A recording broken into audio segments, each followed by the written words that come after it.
Howdy, everyone. This is our first morning live. We're going to be doing this at 9:30, and it's Texas Homer here with Eric Nalin. So thank you guys for checking in. Welcome to the channel. Make sure to like our video and subscribe and help us climb to 10,000 subscribers. And, of course, visit InsideTexas.com for the best practice reports and recruiting updates. Guess what, Eric? We also have a flash sale going on right now. So we're offering a flash sale on annual memberships for just 2 days. That's 50% off an annual membership if you use promo code KICKOFF24, all one word. So you'll get all the depth charts we're going to cover in this video, team reports, opponent analysis, the latest recruiting news, and more, all for 50% off. It is our best membership value at just $4.99 per month if you get it billed annually. So sign up today, use promo code KICKOFF24, and save instantly on the best Texas Longhorn site. And you can get everything down in the description. So how was that for the first ad read, Eric? What do you think? I mean, you blocked the promo code with this thing. We blocked the promo code with that thing. We got people wondering where Joe is, where LSD is. This is just off. Everybody says I'm in a bad mood. I'm in a great mood. It's game week, man. already wrote 2 articles. I love it when it's season because it's so much easier to come up with content ideas. The content just presents itself, There's a lot of times during the off season we're making stone soup. What do these people want to read about? There's not always a lot going on, but I'm excited. This is just maybe it's just a game face that I have for these videos. Yeah, you got the stoic approach. All right, so we're gonna hit the offensive and defensive depth chart. I'm super excited about that. But first off, man, let's do a victory lap for you. You said Jonah Williams. What was it back in March? You had a lead that Texas could win out here. So kind of what occurred there? Yeah, it's not a huge victory lap or something. I didn't know that they were going to get him until, fairly recently. I just knew that Texas was in it much more than a lot of people were saying. And that's, I met some good people down in Galveston that had a lot of real genuine information. The more I got to know those people, the more I realized that their information was rock solid. And in May, I got a chance to talk to Jonah's parents when I was we were in Nashville for the Big On 3 shindig. And it was clear that Texas was a bigger player than they were getting credit for. And then, the Schlossnagle hire certainly helped Texas's chances quite a bit. He had a good relationship there. He had that big unofficial visit at the end of July where he was able to hang out with the Texas football coaches and talk to Schlossnagle at the same time via FaceTime. I think that went a long way towards making him feel comfortable about the opportunity to play both football and baseball. And he's not just a two-way player as far as football and baseball. He's also a two-way player on the football field where he's got a chance to get a look at wide receiver as well. And I know a couple people down in Galveston County that think his best position might be wide receiver. Obviously, he has incredible ball skills. That same sort of coordination that allows him to be so good at baseball. He's got serious hand-eye coordination when it comes to catching the ball. Here you see him on offense. A little blocking action. Oh, wait, that was defense. My bad. He's got a chance to play 2 sports and 2 ways at Texas, and it just made a lot of sense. And, we mentioned that his brother's in Austin. Texas just had a lot of good things going for it that it has with a lot of recruits, and then it had some X factors with the Schlossnagle hire, the need at safety, early playing time. He's got some good relationships. I think we've got an interview where he says a lot of the things he says we'd been reporting for a while. Yeah, absolutely. And he's just big, man. When you watch him on the tape, he just stands out at 5-star. He's looks like an edge on some of these plays. It's pretty nuts. Let's hit that interview. That'll be post. Our Justin Wells was down there in Galveston. Let me pull that up for you guys real quick. And we'll see the commitment and then also what he had to say afterwards. So let's check that out. For you, take talents too.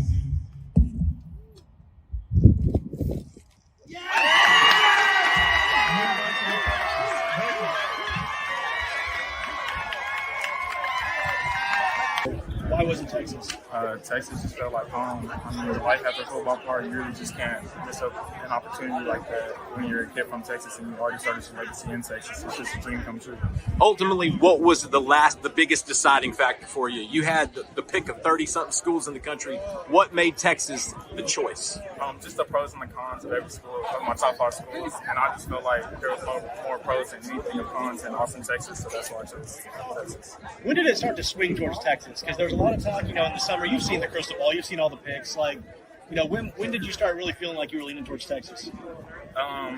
Everyone always slept on Texas, but I just really didn't get to go out for an official visit. That's why everybody slept on Texas. But it was just that last visit. it was like a mini brief, a visit, and I felt like Texas had everything I needed. So I chose Texas. You're going to try to enroll early, right? Yes, sir. So are you going to go straight to the football field, or are you going to go over to the diamond with Coach Schlossnagle? To the diamond with Coach Loss. Any idea where you might be, in what position? Because you can, like in football, you can play them all. No, sir, utility. Utility. How much did he play a role in Texas kind of swinging things for you and getting your commitment? He played a big role because my decision was 50-50 with baseball and football. So Coach Loss did play a pretty big role. Coming from A&M just made it even more of a thing. So what about Coach Gideon? Talk about your relationship with him, and he's going to be your position coach. What about him do you like? Coach Gideon, that's my dog. That's my dog. All right, my fault. Oh, you're good. Coach Gideon, me and him are close. He started halfway through his freshman year, and that's just what I'm trying to accomplish. I'm trying to get on the field as early as possible, and no better person to develop me than somebody who's been through it. So. Have you gotten to know any of the Texas players? I have. Which guys do you talk to or know pretty well? I know most of the safeties groups. I know Tav, Jelani, B. Williams. I know all of them. Do you know any of the commits for the 2025 cycle? I do. We all talk. I know KJ Lacey. I know Lance. I know all of them. I know Khalif. I know all of them. Are you turned recruiter now? Or Yeah. Talking to I guys? definitely am in recruiter mode now that I'm officially Team Texas. So. Yeah. Who's your biggest target, or who are some of your biggest targets? Jaime, Ffrench, and Decorian Moore coming for Okay, Decorian. Coming. Jamie's next Friday, too. Yes, sir. When did you tell Coach Sark? Like, did you come to this table having not told any coaches, or like when did you tell the staff that you were coming to Texas? I didn't tell the Texas staff. Okay. So this was a surprise in some sort. Yes, sir. What a surprise. Are you taking any more business? You shutting things down, or where are you at with that? I'm pretty sure I'm shutting things down. So. Jaime, Ffrench, and Decorian Moore. First off, what do you think about Decorian Moore? No. I don't think that's going to happen. Recruiting is so up and down these days. You never know. I don't see it being in the cards. They're going to be content to get Khalid Lockett and Jaime Ffrench. But you can't rule it out. Who knows how the season's going to go and how that plays a factor in it. Decorian can start wherever he wants, wherever he goes. Absolute stud player. But right now, I think Texas is going to be content to have Khalid Lockett, get Jaime Ffrench over the line if they can, and use that extra wide receiver spot maybe to entice Michael Terry a little further. Good stuff. And we're about to talk Jaime Ffrench, but first, let's hear a word from our sponsor. This video is brought to you by Andre the Lawyer. If you're injured, trust the team that secured millions for their clients and helped thousands of Texans with their injury case. Car wrecks, slip and falls, 18-wheeler accidents, on-the-job injuries, and wrongful deaths. Don't let insurance tell you what your claim is worth. Hire Andre the Lawyer to fight for you.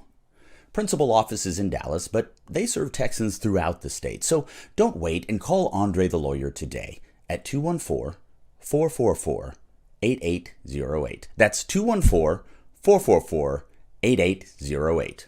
The contact information is in the description. You read that like an ebook narrator. Man, he cracks me up. All those. He had a funny one the other day too. Yeah. He called Ian a sex symbol. That was Yeah. That's in the Laura Baker ad read. So all right, we got Jaime Ffrench. He is announcing Friday morning, which will be nice, man. We don't have to wait all day. I want to pull up some tape of him here, man. He is awesome player. Let me see. Here's old Ffrench. Let's get him going. So what do you see when you think of Ffrench, man? I think he has good ball control. He has the more typical kind of wide receiver traits. Good balance. He reminds me a lot of Ryan Wingo. Does he? Yeah. The recruitment reminds me of Ryan Wingo, and he reminds me of Wingo as a player with that fluidity, giant hands, big catch radius. Not quite as big as Ryan, but similar player to me. He could play, either outside position. Yeah. Good. Look at that. I know. See ya. Yeah. He's a lot of it. The whole thing reminds me of Ryan Wingo. Yeah, he's a sharp kid too, man. Him on the mic, man, he's smart. Yeah, some of these guys are just, when they legalized NIL for the real way, the actual marketing stuff, they have guys like Jaime Ffrench in mind, Bijan Robinson in mind. Huge smile, engaging, outgoing personality, and then he knows to put the ball in the end zone, which is what every advertiser's looking for, a guy that knows how to put the ball in the end zone. Yeah, absolutely. And then where do you feel on his recruitment? How you feeling? Feel great. Have felt great about that one for a long time. Justin was all over that recruitment, absolutely all over that. And so I just kind of go when Justin really has his hooks into a situation, I just kind of defer to him. But then I had the chance to meet with Jaime and his mother in Nashville, and pretty much everything that Justin had said really checked out. And you could tell that they really felt comfortable about sending their kid to Texas. If that's the ultimate decision. I think getting away from home is enticing to some players, not only some players, but some parents too. There's the old saying that every mom wants their kid close. Well, some moms think it's better for their kid to go out and get a life experience somewhere else and see the world. And I got that feeling from Jamie's mother. Oh man, I'm drawing a blank on her name. She's got a really unique name. But then I remember asking her, what's the deal with the 2 F's in the last name? And, she said, oh, Dad's from Jamaica. Like that explained it. Like, I don't know.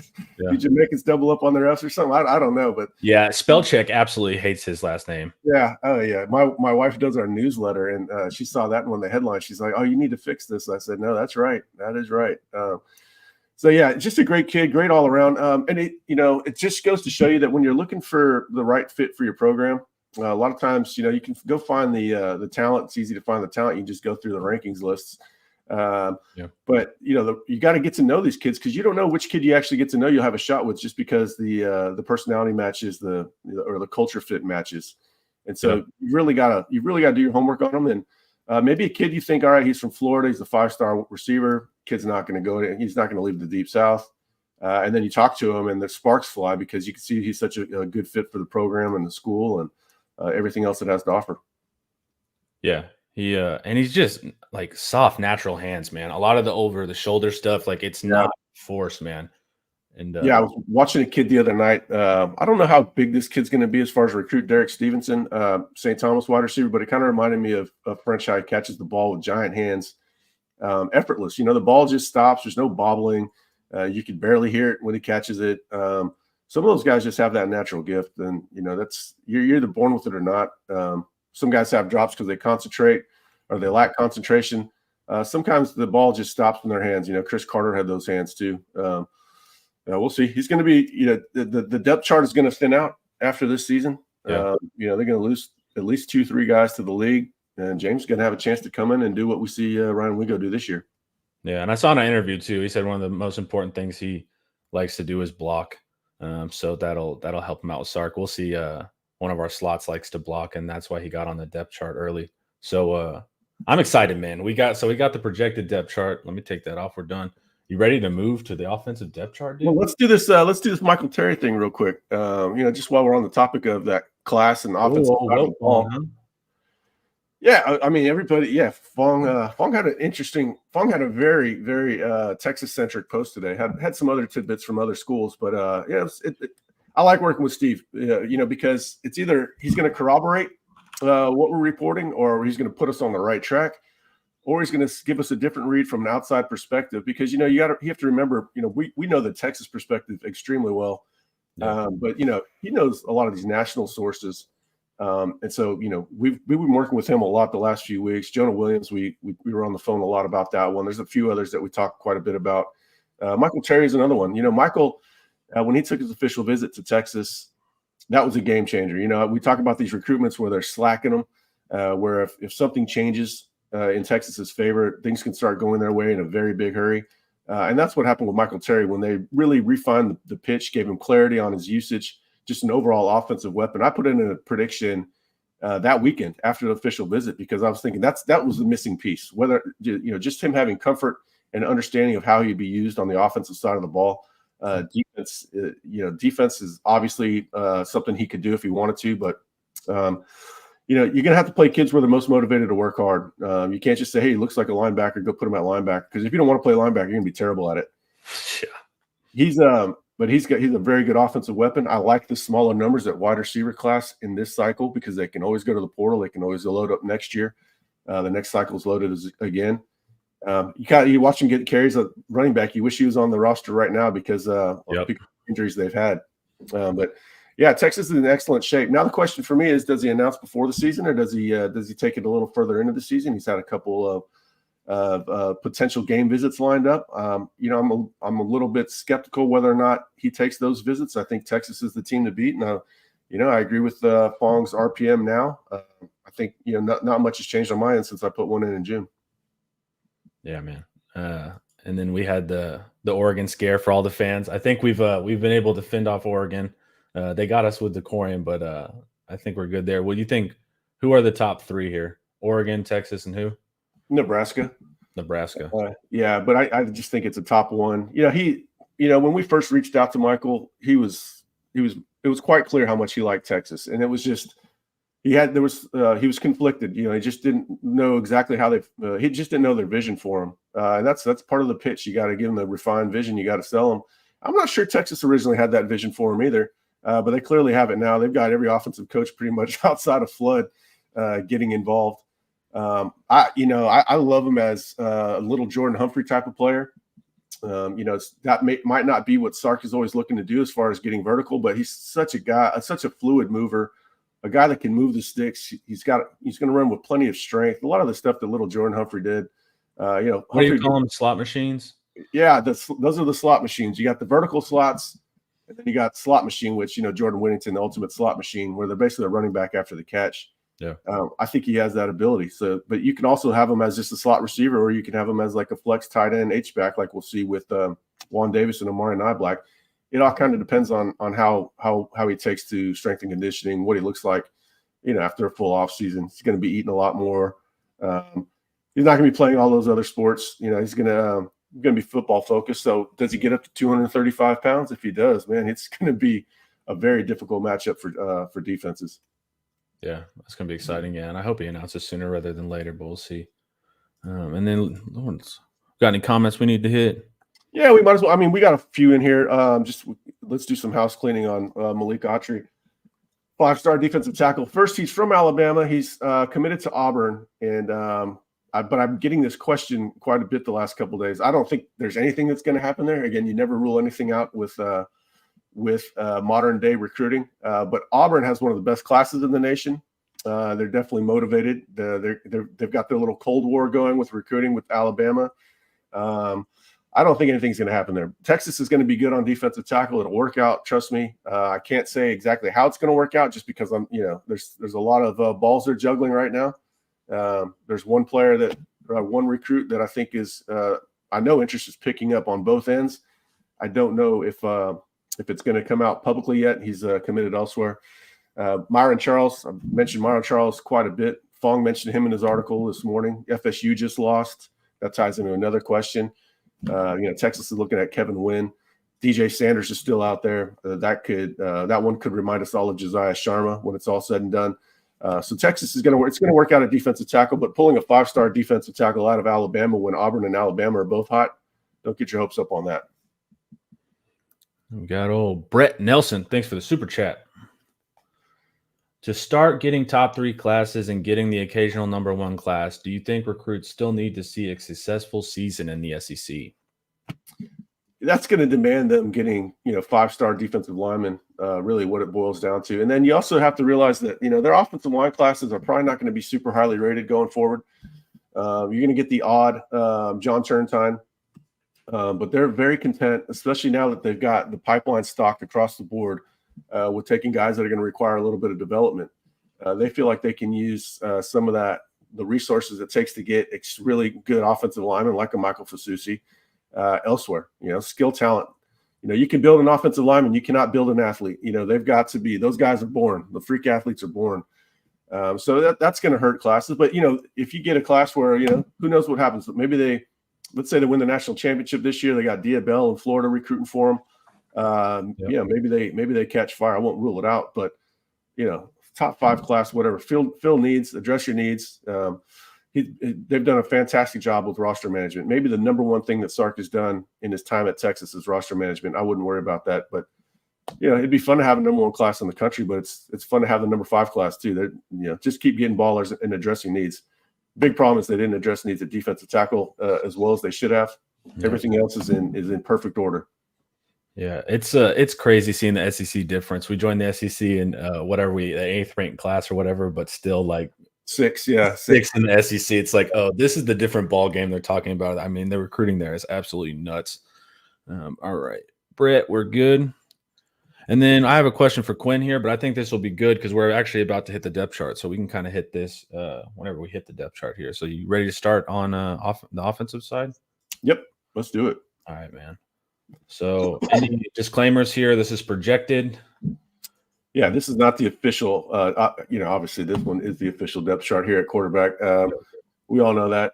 Has Quinn improved on deep ball? Well, the problem on this is that the secondary has improved quite a bit in its coverage. I have heard in the last couple of days, in the last week or so, that Quinn has been making throws that look like NFL throws. One person said you could have the best DB in the NFL covering these guys, and it still would have been completed just because of the pinpoint accuracy. We do think he's better, yes, but the coverage has improved. So it's kind of hard to get a true read on that. Best deep threat, Isaiah Bond is the best deep threat. That's Isaiah Bond, Ryan Wingo, probably the two best deep threats. They both play the same position. But Matthew Golden, we'll get to that in a second. Matthew Golden is playing outside, and I think he's got a chance to blow up too. I think just in general, they're more dangerous across all three positions going with the deep ball. Xavier Worthy, his ball skills were hit or miss. They didn't really like to run Whittington deep a lot. And, so that left Adonai as the main guy. Here, I think they're going to be more dynamic going vertical. And I think they're going to be more dynamic going horizontally with the running back passing too. So Quinn's going to – I'm not going to say Quinn's got it on easy mode at all, but he's got a lot of weapons to work with, and I think we're going to see by far his best season. Yeah, if we can get the deep ball down. And also, man, with Worthy had some ball tracking issues, but also, I mean, it's hard to throw to the fastest guy ever in the combine. Like, that's hard, man, to hit that guy in stride. Now, Pat Mahomes can do it, turns out. But that's also kind of the tricky part. Let me get rid of this here banner. All right, so let's talk quarterback.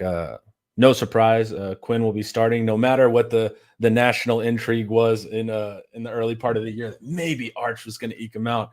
We've been telling you at Inside Texas, it's been Quinn.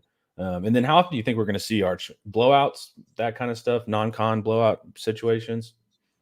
I think we'll see Arch before games that are blown out. Honestly, I'm not saying all the time or a whole lot. I just, I guess it kind of depends on what you consider a blowout. I think we'll see Arch Manning this year playing some real snaps. I do think it'll work out that way. I'm not saying there's going to be controversy or like a platoon like we've seen where one guy gets two and the next guy gets one series.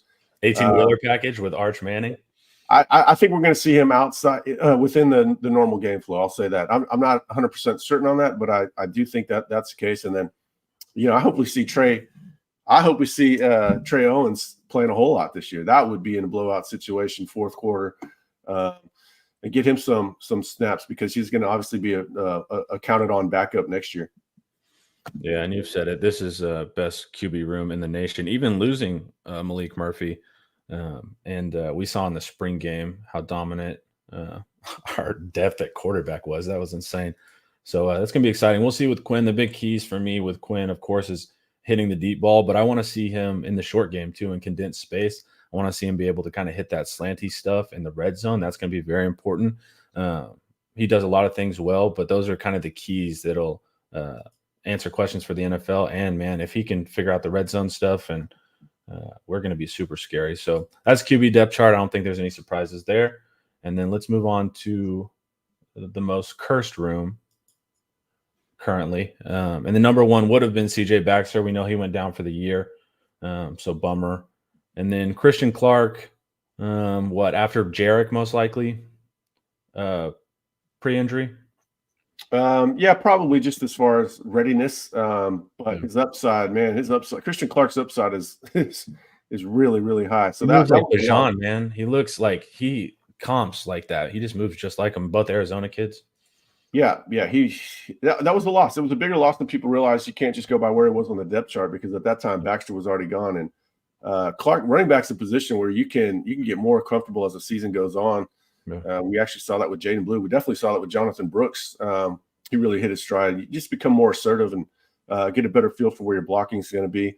But yeah, that was a loss. So here's what they're going with. They were able to pick up Velton Garner as just sort of a guy that can, give emergency backup depth. Also, when they're out there in the fourth quarter, he can help put a game away without exposing anybody else to injury. So it's kind of a middle reliever that eats pitches. That's what Velton Garner is.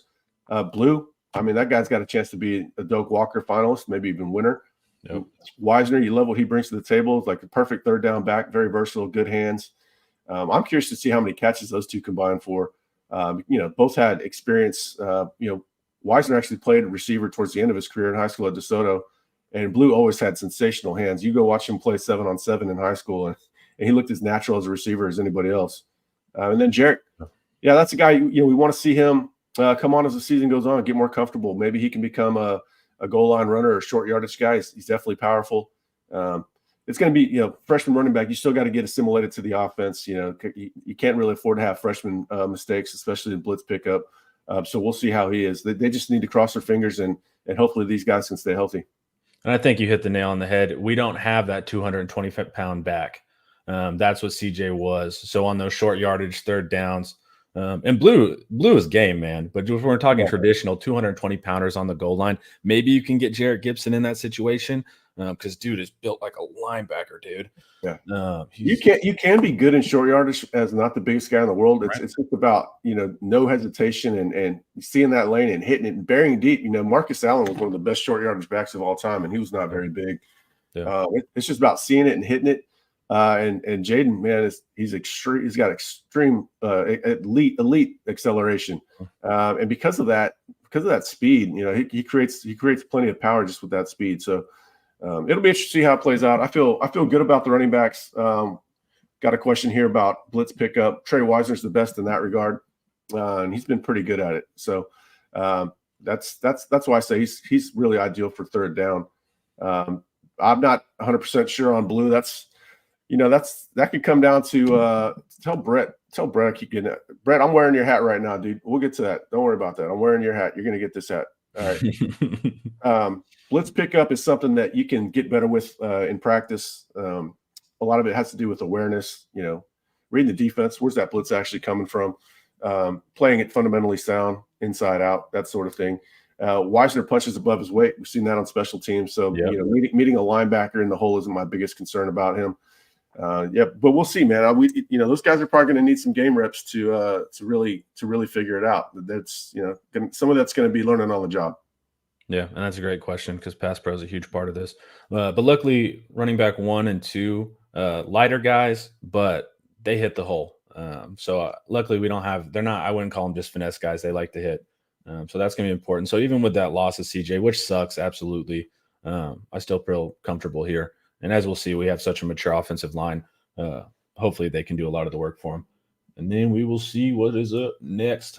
So tight end, and this is not my best work for understandability. So I will explain this to you guys. So there's 11 and 12 personnel.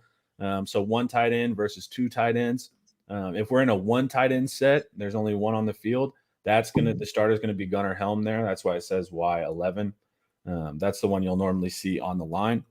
And then if we go to a 2 tight end set, which we call 12 personnel, that'll be the H-back. And that's normally the guy you're going to see moving behind the line of scrimmage, that kind of stuff. So I know visually this is a little hard to read, but just trying to make sure that we have as much information as possible when it comes to the tight end. So Gunnar Helm, first string in both 11 and 12. And then you have Juan Davis or Amari Black, which is interesting. Because I would see Amari as more of kind of like a receiver type tight end, and I could see Juan that he's of course has receiver skills. If you watch his huddle tape, it was awesome. Go back and watch his huddle tape, by the way. But I like his ability to move behind the line as well. So it's interesting that they're both going to be kind of that wide tight end. I think they've got all their letters back different. I think they do it differently than most. So I think even Tom Herman, we started calling it the Y back, which was Connor Brewer. Not Connor Brewer. Damn, the kid out of Lake Travis got hurt.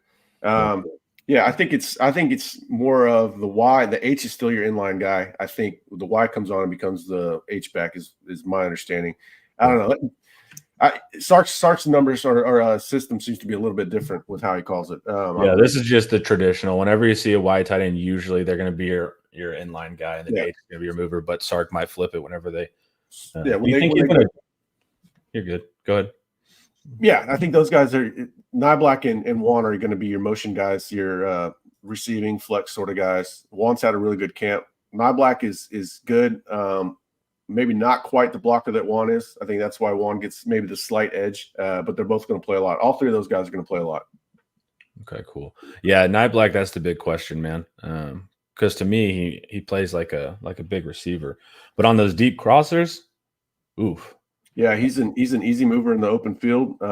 Yeah, looks like a much smaller guy when he's out there. It's just a unique skill set as far as receiver. I think as a group, man, these guys are going to be as productive as last year as a group, and then the spacing is going to allow them to have a lot of open room. We saw that last year. Jatavian Sanders had the second highest yards per catch, only behind 15.2, and Adonai was at 15.4. So that gives you an idea how much space Sark is creating for the tight end. I think these guys are going to have a lot of room with those running backs flaring out horizontally, the wide receivers vertically. These guys are going to have a lot of room in the middle of the field. And I heard you say something about you don't think we're going to see Ogbo as much as that in that jumbo tight end package. Or are they running that as much in camp? Do you know? They're not running that hardly at all. That was always sort of a stopgap because they didn't have a great tight end depth or a guy that they liked inline blocking. They really like Helm blocking inline, and I think Spencer Shannon might even play a little bit. We'll see that one next. But yeah, Agbo's back to offensive tackle is my understanding. If they wanted to go with it, it would be easy for them to call it. He'd be ready to go. But we'll know when what jersey he comes out with. If he's in a 70s number or whatever he wears, offensive lineman. As opposed to 80. I think he wore 80 last year. I don't think that they're using that much, if at all, right now. Cool.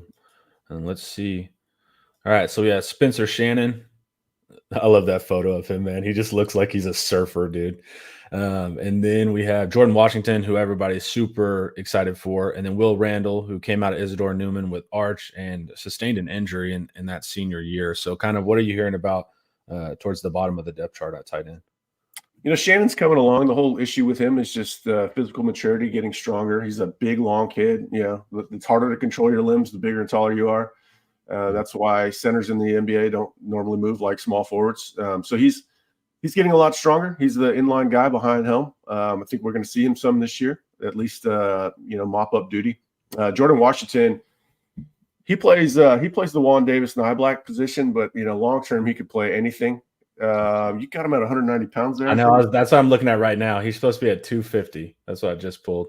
Yeah, he's correct. Yeah, he's at least 240, maybe 250. Yeah, he's listed 250 on the roster. I cannot wait until next year where you've got Washington, potentially Nye Black, and Nick Townsend at tight end. That is going to be a freakish group. Yeah. Washington, I think, has the highest upside of anybody on the roster at tight end, and so he'll play this year. And then you got Will rounding out the depth. But it's losing Jatavian was big, but I think in some ways this group is going to be better. It's going to be better blocking, and it's deeper and probably a little bit more versatile. So I like this group over last year. Yeah, so do I. All right, good to keep going? Yeah, let's roll. Let's do it. The starting offensive line, and we're finally in year 3 of getting all that crazy class. So this year should be the year. And one of my biggest frustrations were we were really bad at power running, meaning that, anything that's 3rd and short, 4th and 1, we were really bad about that. One of the worst in the country, actually. So this in year 3 with Cam starting, DJ starting, Banks starting. I mean, realistically, 4 or 5 of these guys can get drafted? Yeah, 4 of them. I think Jake's got a chance to be drafted. I'd say Connor. Yeah, Connor might even get a look at center in the NFL. The center turns a lot of, I think half of the starting centers in the league played guard. I don't remember the exact stat. But Connor, being smart, I think he's got a chance to play a lot of football. But Jake's got a chance. And then, if they can't run behind that right side this year, we got, there's some serious issues going on because I don't think those listings are right. Well, maybe Campbell's at 330. Cam's probably 345, maybe 350. The interesting thing about Cam is I hear he's pretty good at reach blocking when they run outside zone. So if you can get that big old guy running outside zone behind him, man, he's going to create you a good cutback lane. So I'm excited about it. This is the year we've been pointing to for a very long time. I know everybody required a lot of patience to get to this point. Offensive lines are not made overnight. I said, it's a longer term investment. It's not like plugging and playing a couple really talented wide receivers. So this should be the year where that offensive line hits its stride, and really from start to finish, they should play well. Last year, the prediction was that they'd start off, just okay, and finish the year stronger. I think that played out. This year, they really need to hit the ground running because look at the test they have in week 2. Yeah. And then for our podcast listeners, we got left tackle Kelvin Banks, left guard Hayden Connor, center Jake Majors, right guard DJ Kimball, and right tackle Cam Williams. And Cam just seems like he sees that position even from camp. And has just held on to it. What have you heard about him coming out of camp? How's his pass blocking? I liked his pass blocking better than his run blocking out of high school. Yeah, it's just all about consistency with him. He has had a good camp. I had somebody tell me that's actually fairly close between him and Cole, but I think that just has to do with how good Cole is. We see when Cole's healthy, Cole's a good player. Yeah. But yeah, Campbell, I expect a big year out of him. This should be the year where he takes off. It's his 3rd year. This is it was never really a longer or it was never like an immediate impact guy as far as like technique and readiness as far as just playbook and all that. Mm-hmm. Physically and athletically, of course, he was ready as a freshman. So if he could start putting the athletic side and the power together with playing more consistently, I think this could be his last year. What'd you hear about old big Cam Williams? So the fact that he moves a lot better than you expect, especially in the run game. It's actually an offensive line coach that saw some of him on the move playing offensive tackle, and he was just really shocked that he was that big but still able to get out in front of outside zone. We know he slimmed down a little bit. He's quicker. We reported the other day that Trey Moore will get him 1 rep and he'll get him the next. So I think just having that better edge room is going to make all these guys all these offensive tackles a lot better. Yeah, and I agree, Jason. As long as the O-line can stay healthy, Texas will be fine. We'll be able to keep some of the pressure off the loss of Baxter. So yeah, I agree. These guys are going to have to carry a lot of the load and help that room out. Good thing, a good offensive line does most of the work for a back. We're not used to that. Bijan was able to do most of our work. No, the offensive line could be a force multiplier this year. It should be a force multiplier. Having a 3rd-year quarterback should be a force multiplier. It makes it a lot easier for the running backs, no doubt. Yeah. All right, second string. Second string, we have left tackle Trevor Gooseby. He's going to be a pro. Left guard Neto Umeazulu. Center Connor Robertson. Right guard Cole Hudson, like we said with Campbell. He's kind of either or right now with Campbell at right guard. Right tackle Andre Kojo. And on the 3rd string, this is where we get a little more guessy. Left tackle Jaden Chapman. Good. Yeah, I'm guessing a little bit on this 3rd team. We know Stroh's at guard. Chapman has played tackle in the past. The thing we have to say about offensive line is that it's not linear. When one gets hurt, it's not like the person right behind them ascends and takes that spot. So if Jake Majors got hurt, is Connor Robertson number 2? I don't know. I think it'd be Cole Hudson or Hayden Connor potentially. So this is just kind of where they're at. It doesn't mean that if Cam Williams gets has a sprained ankle that Kojo would be the first one in. I think they might retool that offensive line a little bit if that was the case. But here's the thing, man. They've got three full teams of offensive line, three complete groups of offensive linemen that pretty much fit the right position. Just a much deeper group than we've seen in the past. And, these guys, Neto's got a chance. He's barely played, and he's got a chance to be in the NFL based on what we hear. Cole Hudson's got a chance to be in the NFL. He could be a center in the NFL I feel confident about. So, yeah, they're in a good spot. Gooseby, good player. Kojo, come a long way. Still really young, come a long way. Yeah. But he's going to have a lot of competition with Brandon Baker there in the coming years. Yeah. Yeah, Baker, likely pro. Cruz, you think Cruz likely pro?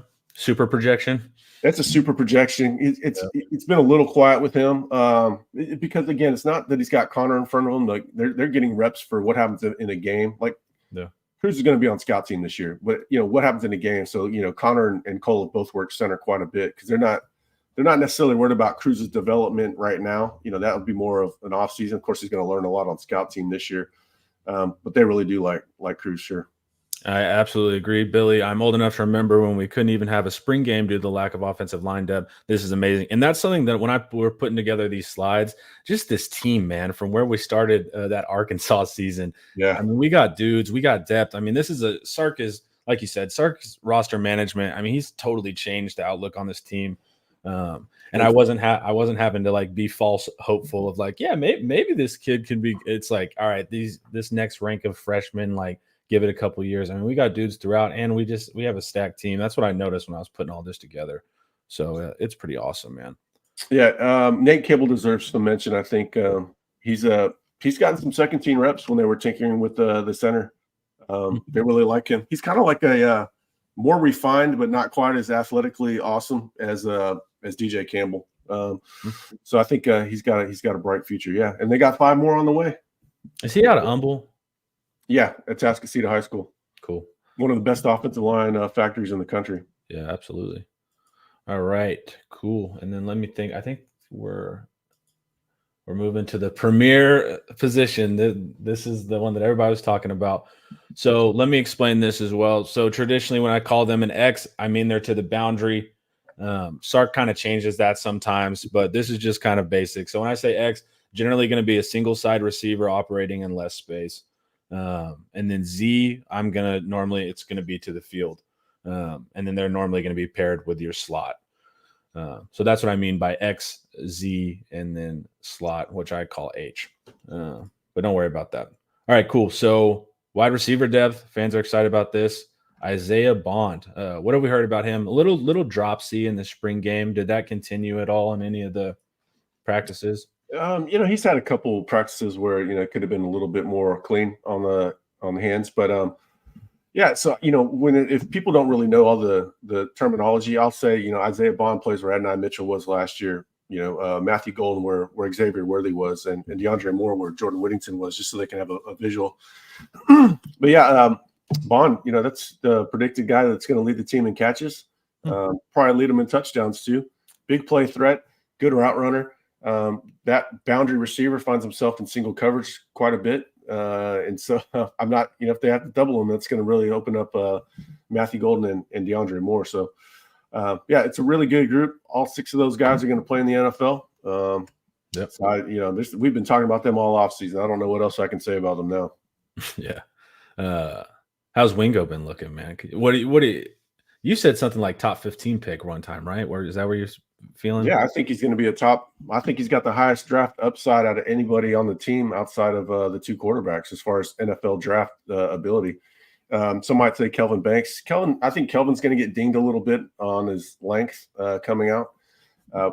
Wingo's a prototype, man. He's the Vitruvian man over there for outside boundary receiver with his speed, hands, physicality. He's a willing blocker.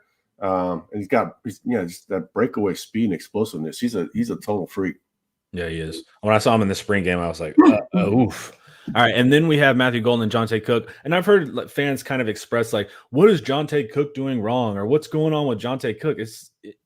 They got receivers ahead of them that are older and proven, so it doesn't mean that Jonte Cook is messing up in any way, shape, or form. Yeah, they always take it as some sort of negative when they should say, oh, there's a positive that Matthew Golden is ahead of Jonte. But Jonte is going to play a ton. Yep. And like I said, this is not stagnant. This could change throughout the year. We wrote a good article the other day. Wait, what's today? I think it was Friday, maybe, about which guys could be starting in midseason that are on second team. Any one of these wide receivers could be starting at some point this season. Any one of them. And so somebody has to start. And Sark does have a preference towards experience. And Matthew Golden's been there this spring, and he's played a lot of football before. But Jonte's going to play a ton. And, people are worried about Jonte, transferring or something. Jonte is going to be guaranteed 60 catches, 900 yards, and 8 touchdowns as a junior. Why the hell would he leave?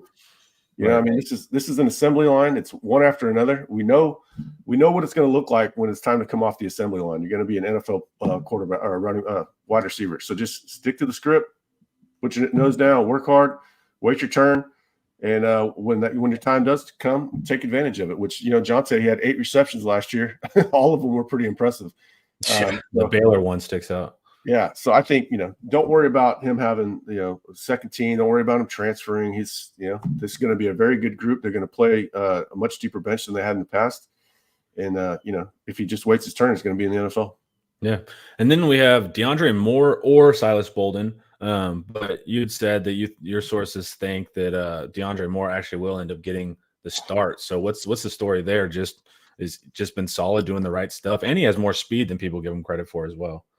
Yeah, he had a really good spring, and we kept saying, well, Silas Bolden's on his way, and Silas Bolden blew up once he got here. Is every bit as good as everyone hoped. I think DeAndre, what gives him the nod is probably just a little bit more length. That speed is, he's not quite as fast as Bolden, but he's got plenty of speed. He's one of the fastest guys on the team. I think, the big edge is probably blocking, and Silas has a lot of want to, but can't quite deliver like DeAndre does. But I don't think it really matters. They're going to play a ton.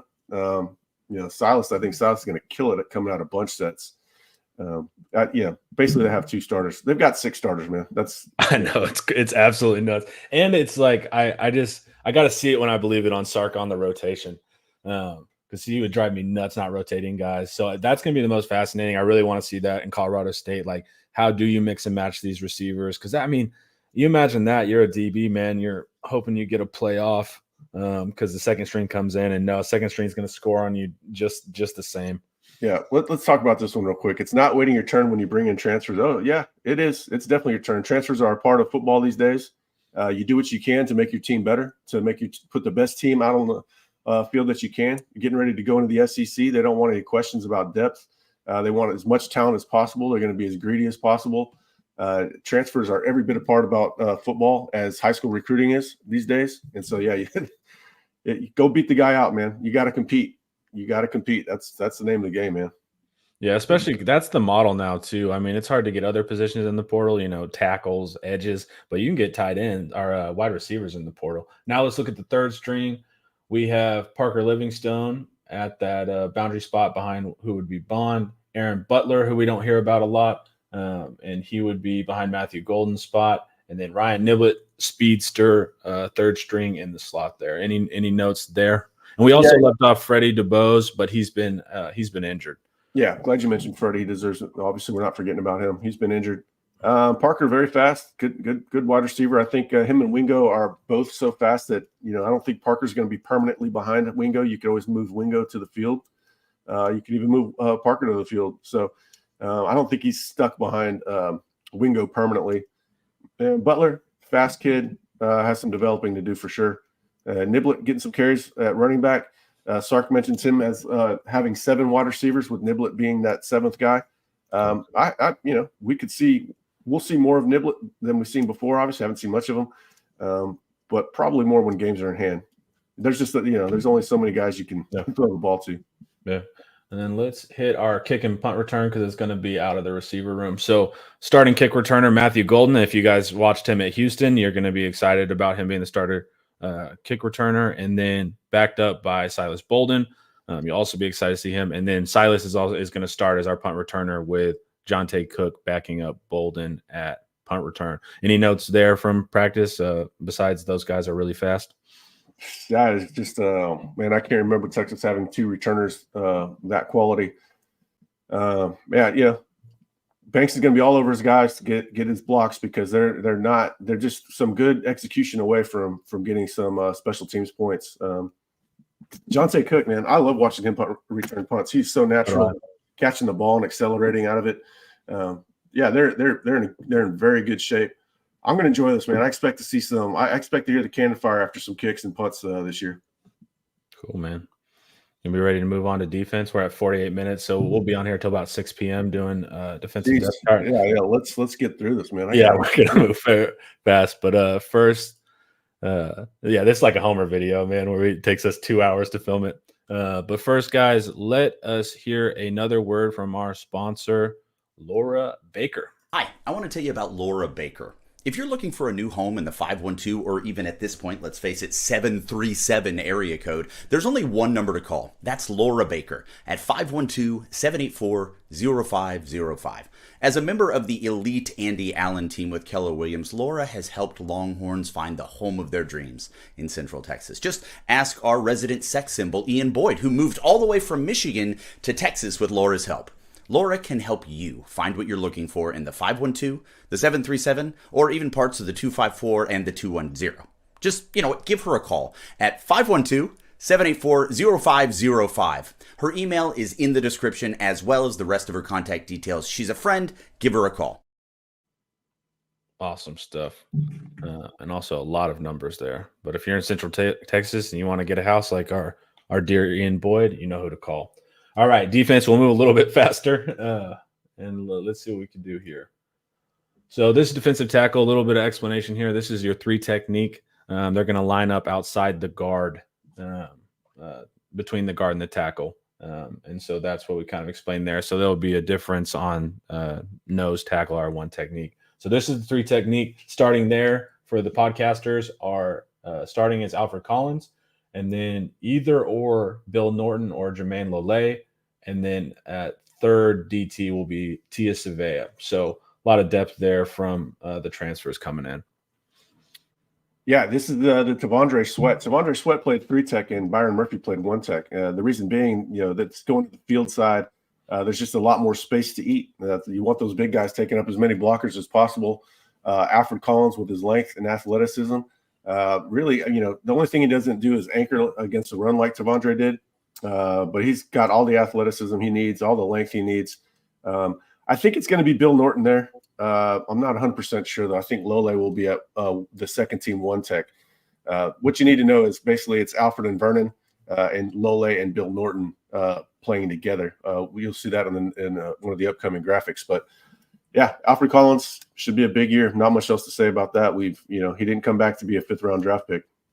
Yeah, absolutely.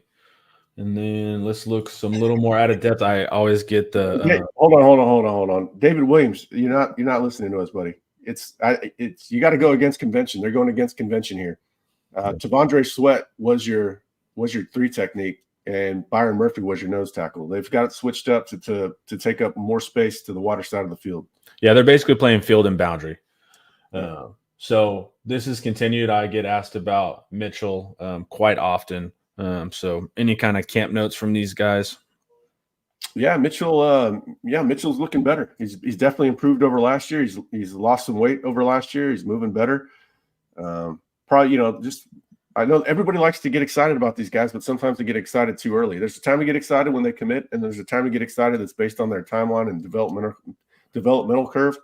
2024 is about 2025 for Sadir Mitchell, unless they just have a lot of injuries. Now, I do think we'll see him playing some. But he's going to get 5-10 snaps a game maybe. Yeah, and I mean we saw Sweat's development curve. We saw Collins' development curve. I mean sometimes you got to wait on these guys, man. But when we have waited on them, it's generally turned out really well. All right, so we're good there. You ready to go to the 1 techs? Yep. All right, 1 techniques. They're lining up between the center and the guard, which would be your traditional type of nose, but we got a topsy turvy here. In PK's defense. So starting is Vernon Broughton. Eric's been hyping him for several years. So that's a big thing. And then once again, we have the Lole Norton, either or, and then Aaron Bryant and he's listed at 6'2". Is that correct? He's shorter than I realized. Yeah. He was listed at 6'4" coming out of high school, but he's really about 6'2", 6'2 and a half. Cool. So what's the latest on old Broughton? Well, I mean, Vernon, if you're watching this, Vernon, I'm counting on you, buddy. I need you to come through for me. I'm leveraged here. I need you to have that big season that we know you're capable of. I think it'll be Lole behind him, Norton behind Collins. Again, this is the 1 technique. They want a quick penetrator while you had Byron Murphy, but you still got to be strong at the point of attack. That's been kind of Vernon's question mark. But, he's playing the run better. I think there's just a lot of size, physical maturity in the room. And I do think we'll see Aaron Bryant. Aaron Bryant's basically the tackle number 6. And it's important to be 6 because they will rotate 3 groups throughout a game. He won't play as much as Norton or Lole, but he will play some. And it goes back to a couple years ago, they had Vernon Broughton and Alfred Collins were the 3rd group with Sweat and Murphy ahead of them and Coburn and Moro Ojimo ahead of them. Yeah, so again, we see this assembly line going where, each year you should be moving up a level. Yeah. And then the added depth, always another one, Dre Bledsoe. Didn't have the offseason that we hoped for. I mean, NFL upside on this kid is pretty crazy. So kind of what happened there, just bulb's not all the way on yet, still young, needs time to bake. Yeah, it's consistency. And then, they bring in experience. Everything, there's a common theme between everything we're talking about. It goes back to wide receiver with Golden and Cook. Stark loves experience. He likes maturity. He likes reliability. And you got to earn your way. You got to earn it. And so I was hoping to hear more about Jure. He's got way more upside than some of these guys ahead of him. But you got to earn it, man. You got to compete. You got to get better. And I don't know. 2024 might be about 2025 for him as well. And then this next group, this is where when I was making these graphics, I was like, this team is totally different than where we were 3 years ago. That's in the edge rooms. So starting Jack, we have Baron Sorrell. This is typically your strong side end, but we played these guys to the field. So Jack 1, Baron Sorrell. Jack 2, Ethan Burke, the big tall guy. Jack 3, Colton Bosick. Jack 4, Zena Umeazulu. So what's the latest on this group of Jacks? Yeah, you got NFL, and too early to tell, but everybody's optimistic on Zena as well. Yeah. So, Ethan Burke is your third overall edge, because they will overlap between Buck and Jack. Yeah. Ethan played Buck last year. Colton Vosick, same with him. He plays Buck and Jack. I'm just listening to them at Jack because that's what makes the most sense based on the Bucks they have. Yeah. But they're good, man. Colton Vosick has probably the most upside out of the 4 people on the screen right now. Well, certainly out of the 6 people on the screen right now.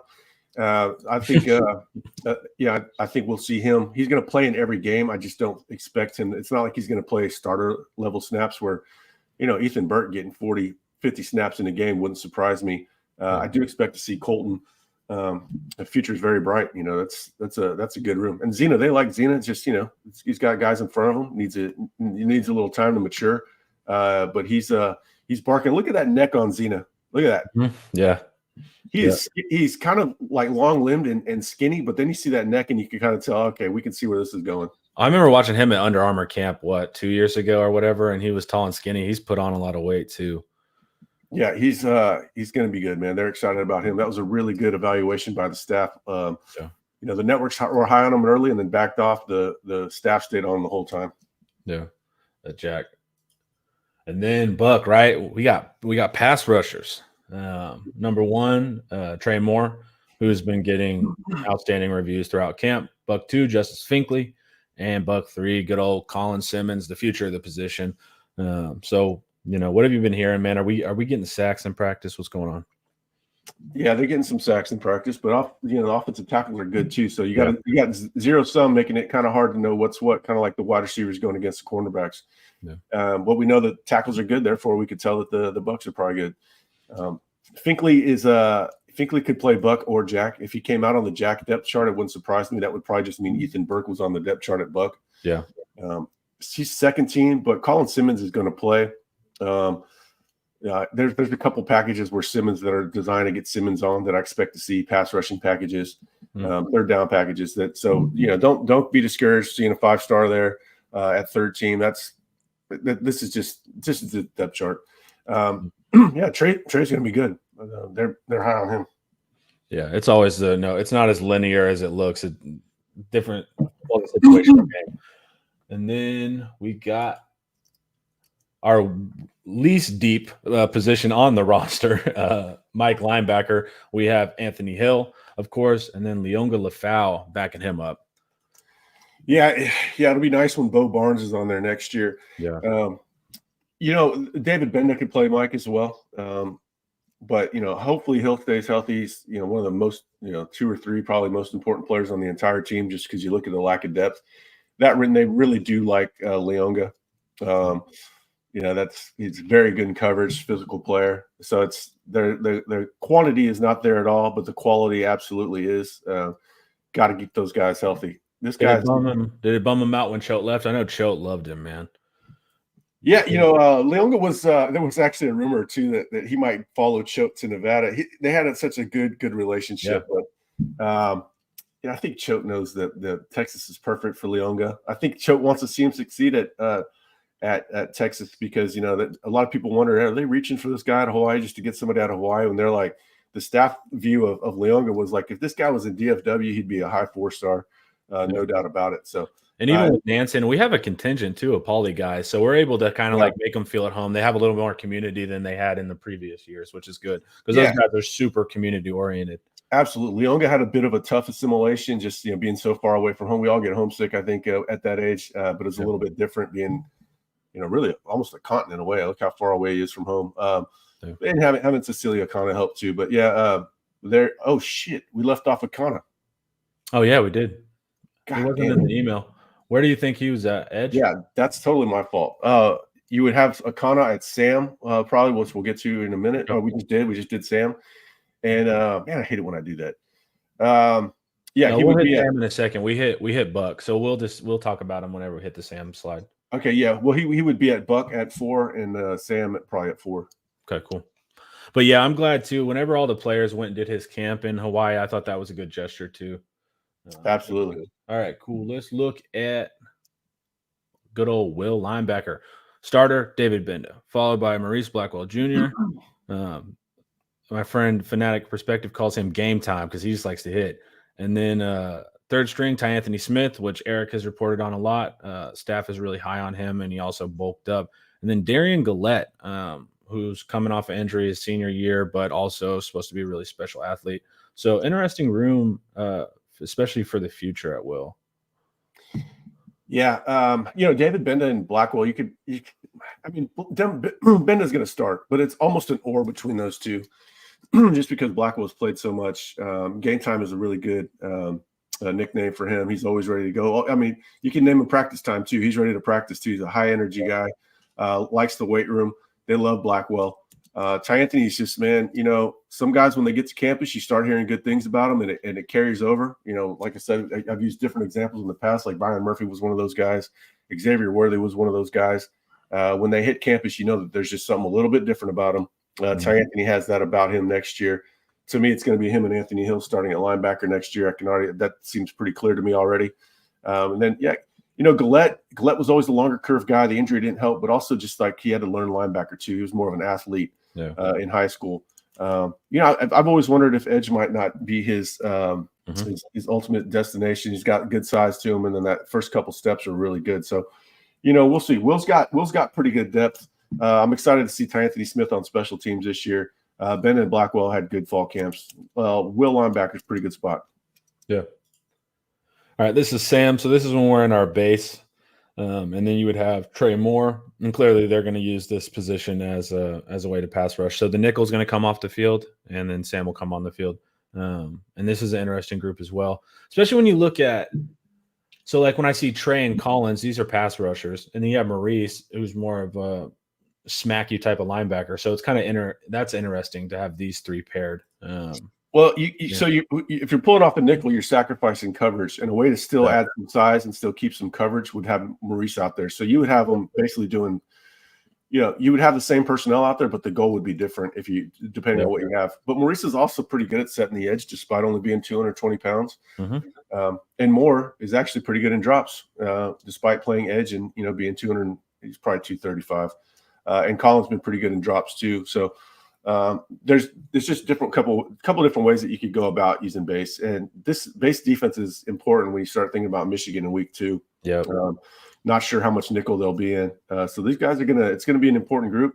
Trey Moore, like you said, you can dial up pass rush from a couple different angles. This guy can play up on the line. He can play off the line of scrimmage. Last year it was Jet Bush. I always like to say who the previous player was so they can get an idea. So last year was Jet Bush. Jet Bush had a couple interceptions, was physical at the point of attack, but they're a little bit more dynamic this year with the pass rush. Yeah. What's interesting in base, we're going to be pretty scary from a pass rush, which is normally a running thing. All right, so we will look at the star position, which is also just the nickel. And luckily, starting is Jalen Gilbo, who his rise, PK loved him, man. He was gushing about him in that interview. But his rise actually has helped the entire defense by allowing Jade to play corner. So it's going to be Jalen starting there, Jade second string. And once again, this is not linear. And then third, Jordan Johnson-Rubel, who's more of a safety projection, but has looked good at the nickel spot too. So I think the most exciting thing here is absolutely Jalen Gilbo coming on. Yeah, man, people are not just saying, hey, he came on and played, and he's playing good enough to let Barron go to corner. They're saying he's playing really good just in general. There's a period at the end of that. He's playing good. So I'm excited to see it. I'm excited to see him. He flashed a lot as a freshman. They loved him. And then kind of went into witness protection there for a little bit. But yeah, I'm excited to see Gilbo. To me, if he really is playing as good as if he transfers it to Saturday game day like he has practice, it will have been probably one of the top stories of the offseason. Yeah, and he plays hard. It will be interesting to see IQ wise. I just haven't seen enough reps of him because you're close to the action there at that star position, and Jade is super smart. So you saw what Jade is able to do, but you're really in the mix. Star is a complicated spot, so that'll be exciting because I know he's got the athleticism and all that, but I want to see how he looks, especially compared to Jade, who's super bright. All right, and then next up we got the boundary corner, and this is where Jade's been. Followed by Kobe Black. Man, that's a big kid. Then we have Javian Cole, the transfer from San Jose State, and then the young guy and Wardell Mack. So I think what's interesting for boundary corner is like for Jade, right? When he was in the slot, like Oklahoma State was exploiting Jade's down the field speed. So you think that he's generally going to be able, he's not going to have to carry guys super deep. He's going to be capped by a safety. That's kind of my question with Jade carrying guys vertically at corner. No, I think his speed is okay. I think he was just hurt. Is that what it was? Later in the year. His speed is good. Him and he was also up against Brennan Presley, who's one of the fastest people in the league. So I might just be not giving him a fair shake there. Him and Barron and Gilbo are considered fast. Where nobody. I'm trying to think who did they say were the fastest DBs? I think it was Barron and Gilbo might have been said. It might have been said they were the two fastest. I have to go back and think about it. I think it's late in the season he was hurt. This boundary corner might not be set in stone. Him and Muhammad are interchangeable. He's used to playing on that field side at playing nickel. And so I think we might see him over at field too. Like I said, him and Muhammad are interchangeable. Black is definitely a boundary guy. He's kind of built in the image of Ryan Watts. Absolutely. Just a big kid, runs well enough. He's had a good August, a really good August. And I'm happy for him too, because I think a lot of fans, they get that one rep against Ryan Wingo in their mind, and they think that was indicative of who he is. And like we said, probably top 10 wide receiver pick in a couple of years. Ryan Wingo's going to do that to almost everybody. Yeah, there's no harm in that. So Black, Black is he's going to be good. He's going to be good. And then, Wardell Mack needs a little more time. Javian Cole still adapting to it. But Kobe Black passing him up, I think, is a good sign. Yeah. Eric, do you think Wardell Mack will ultimately move back to nickel after Jalen Gilbo graduates? I think his skill set fits nickel better than Jordan Johnson-Rebel. See, I think I'm in agreement with you there too. We probably didn't give Rebel enough love for what we're hearing about him. We'll talk about him again here in a minute at safety. Yeah. But I think because they typically do want more of a corner athlete there, and which obviously is Wardell Mack. And Wardell's got really good length too. So you get some of those taller slot receivers at times, or match them up on a tight end even. I think that makes more sense to me long term. But it says a lot about Jordan Johnson-Rebel that they've already got him at nickel, and they like what they see. But these guys are going to get, Kobe Black might end up switching. And I know there's people in Kobe Black camp, they don't want to hear that from me, but I mean, he's such a big kid. There's just so much space to add weight. Don't you say the S word about him, dude. What? No, don't you make him a safety, dude. Don't you say the S word. Because of Ryan Watts, I think that there's a decent chance he stays. But when they want to get their best five on the field, right. Who knows how it's going to – I'm going to have to use a S word, how it's going to shake out. But, we'll see. Just the whole thing that they like to do is get the bodies and they'll figure it out later. Yeah.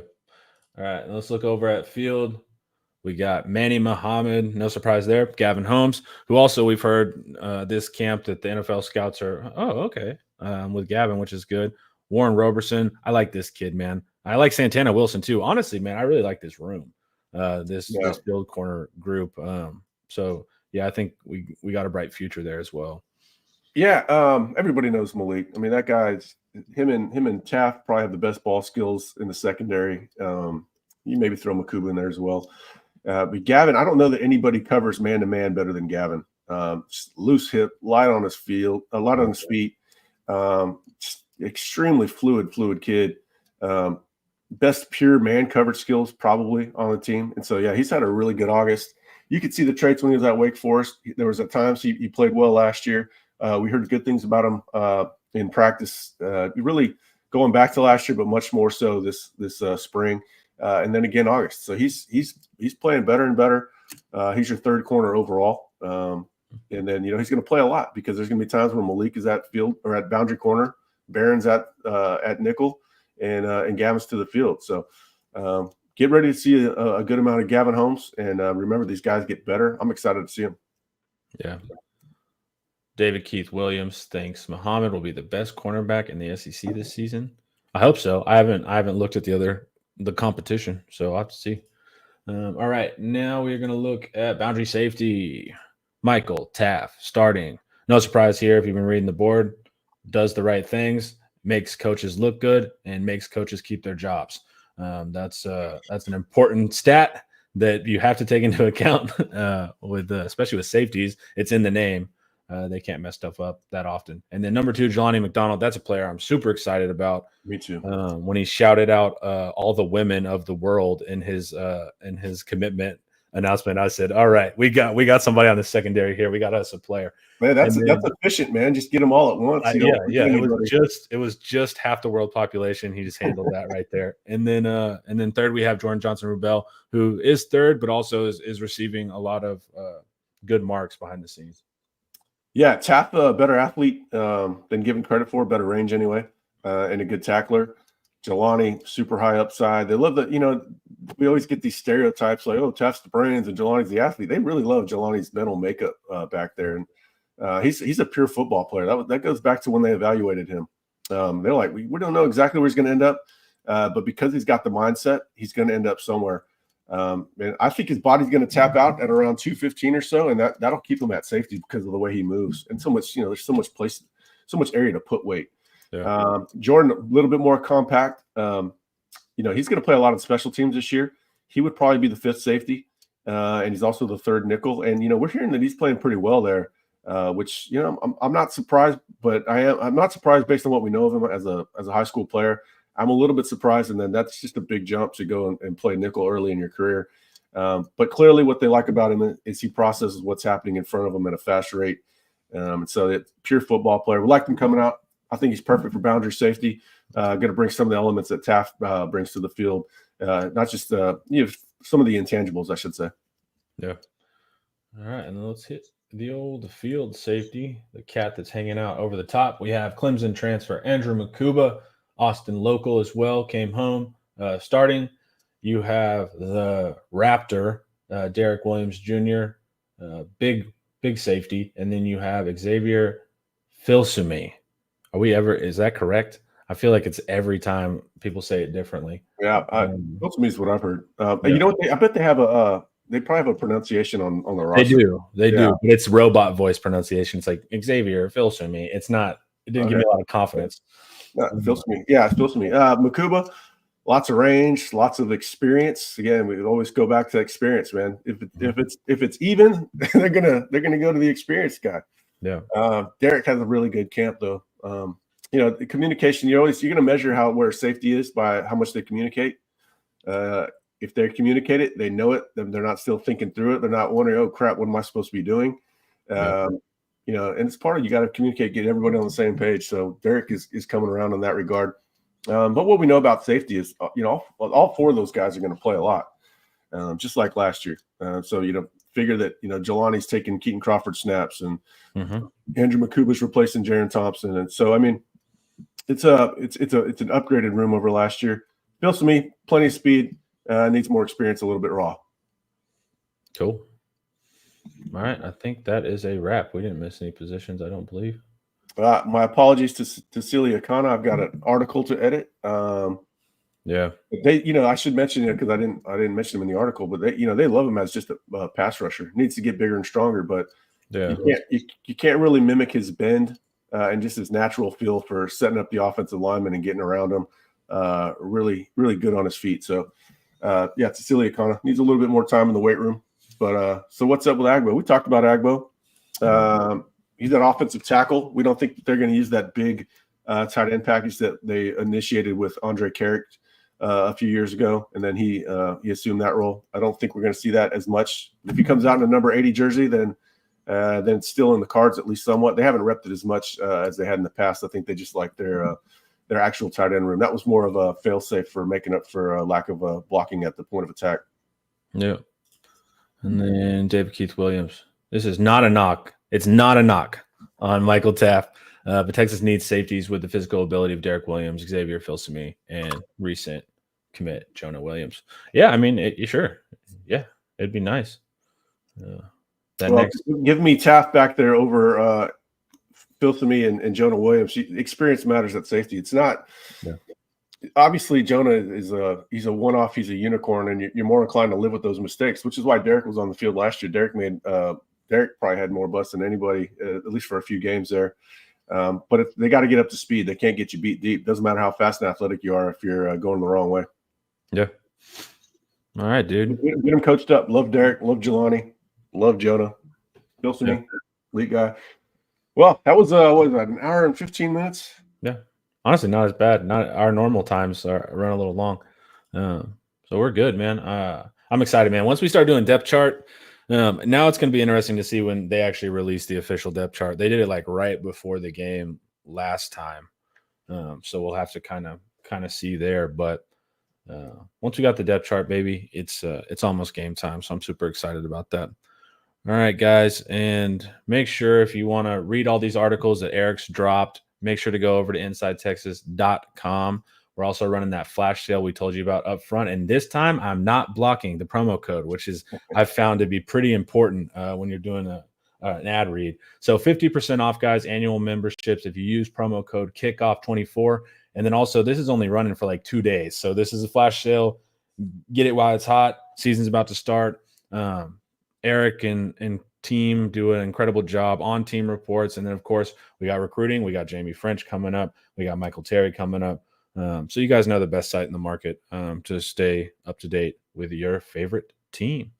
And then now we're good, guys. And then help us get to 10,000 subscribers. We want to get to that pretty quick.